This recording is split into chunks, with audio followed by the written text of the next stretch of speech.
Protests have broken out outside Rockstar North's Edinburgh studio and Take-Two Interactive's London headquarters as demonstrators accuse the company of union busting following the dismissal of dozens of staff members. The Independent Workers' Union of Great Britain, IWGB, organized the demonstrations after claiming that the firings of 30 to 40 employees were aimed at halting unionization efforts. While making this video, I noticed that there was stand-up to racism also at the protest. Not sure why them fuckwits were there, but they seem to turn up to any protest these days. Protesters gathered outside both offices on November 6, holding banners and calling for the reinstatement of the affected workers. Take-Two and Rockstar have strongly denied those accusations. A Rockstar spokesperson told Bloomberg that the employees were dismissed for leaking company secrets, stating, "This was in no way related to people's right to join a union or engage in union activities." At the London protest, a speaker read out an anonymous statement from one of the dismissed staff.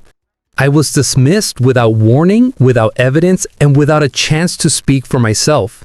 All because I talked with colleagues in a private union chat. We weren't leaking anything or trying to harm the company."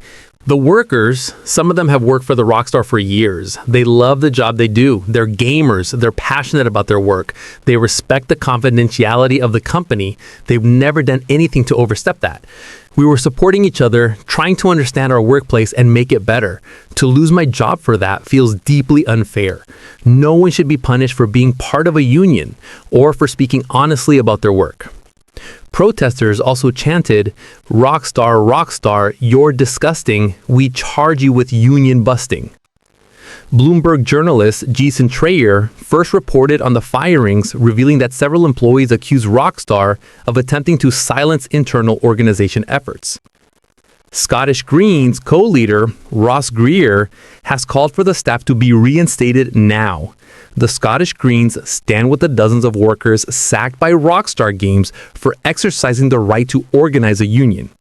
Reinstate them now, then get around the table and give your staff the pay and conditions they deserve for making you billions. Not sure why the Scottish Greens are getting involved as well. Rockstar has maintained that the decision followed violations of company policy, claiming the dismissed employees had shared confidential information on a forum that included non-employees. The studio statement followed a similar denial from parent company Take-Two, which said the workers were terminated for gross misconduct and for no other reason.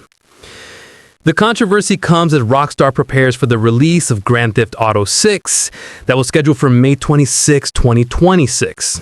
Development on the project is reportedly in its final stages, with internal teams under increased scrutiny after the massive leak of GTA 6 gameplay clips in 2022.